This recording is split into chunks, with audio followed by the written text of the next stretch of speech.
આશરે ચૈત્રી વદ સાતમના પાવન દિવસે ધાંગધ્રામાં આવેલ શીતળા માતાજીના મંદિરે ભક્તિનો માહોલ જોવા મળી રહ્યો છે। આજના દિવસે ઠંડુ ભોજન લેવાનો પ્રાચીન રિવાજ છે, જેને શ્રદ્ધાળુઓ ભાવપૂર્વક અનુસરે છે। વહેલી સવારથી જ લઈને મોડી રાત સુધી ભક્તો મંદિર દર્શન માટે ઉમટી રહ્યા છે। ધાંગધ્રા સ્ટેટ સમયનું આશરે 215 વર્ષ જૂનું આ પૌરાણિક મંદિર વિશેષ ધાર્મિક મહત્વ ધરાવે છે। ભક્તો માતાજી પાસે પોતાના સંતાનોના લાંબા આયુષ્ય અને સારા આરોગ્ય માટે પ્રાર્થના કરે છે। ચૈત્રી વદ સાતમના દિવસે આસપાસના ગામડાઓમાંથી પણ મોટી સંખ્યામાં લોકો અહીં દર્શન માટે આવે છે।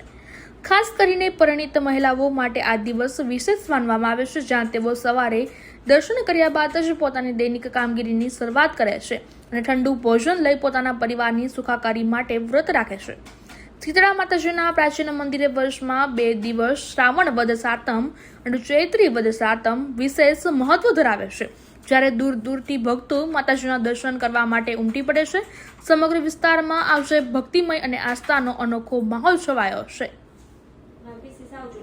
મારું નામ બિપિન અનંતરાય જાની। હું ધાંગધ્રા સુરેન્દ્રનગર ડિસ્ટ્રિક્ટ ધાંગધ્રા શીતળા માતાના મંદિરનો પૂજારી છું અને આ મંદિર 250 વર્ષ જૂનું છે અને આ મંદિરે 2 સાતમનો બહુ મહિમા છે। એક ચૈત્ર વદ સાતમ અને એક શ્રાવણ વદ સાતમનો બહુ મહિમા છે। નાના બાળકોના આયુષ્ય માટે, નાના છોકરાઓ માટે ઠંડુ ખાવાની બાધા રાખે છે અને અહીંયા નેણા ફૂલા ચોટલા ઘણા સગડી લઈને આવે છે, ઘણા દંડવત કરતા પણ આવે છે અને આ સાતમનું બહુ મહિમા અહીં રાખેલ છે। મારું નામ અશોક ટેકવાણી છે। આ શીતળા માતાનું મંદિર છે। હું છેલ્લા 30 વર્ષથી અહીંયા દર્શન કરવા આવું છું। આ મંદિર રાજાશાહી વખતથી બંધાયેલું છે। માણસો અહીંયા ક્યાંયથી આજ સાતમના દિવસે દર્શન કરવા આવે છે।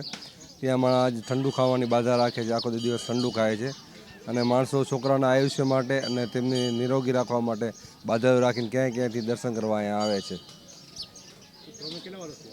અમે 30 વર્ષથી અહીંયા દર્શન કરવા આવી છીએ। આજે ચૈત્ર વદ સાતમ, ટાઢી સાતમ, શીતળા માતાજીનો દિવસ। અહીં સવારથી સાંજ સુધી ચૈત્રી વદ સાતમ અને શીતળા સાતમ, શ્રાવણ મહિનાની સાતમ, બંને દિવસે ખૂબ ભીડ હોય છે અને શીતળામાનું મંદિર અતિ પ્રાચીન મંદિર છે। અહીં માતાજી શરીરમાં કોઈ પણ નીકળતા રોગ મટી જાય છે। માતાજીની બધા બાધા રાખે છે, પગ ચડાવે છે, જીભ ચડાવે છે, નૈણા ફૂલા ચડાવે છે માતાજીને અને સવારથી સાંજ સુધી આજુબાજુના ધાંગધ્રા પરિવાર તેમજ આજુબાજુના વિસ્તારમાંથી પણ ઘણીવાર દર્શન કરવા આવે છે અને હું આજે છેલ્લા 25 વર્ષથી દર્શન કરવા આવું છું। તો શીતળા માતાજી આપ સૌનું કલ્યાણ કરે એવી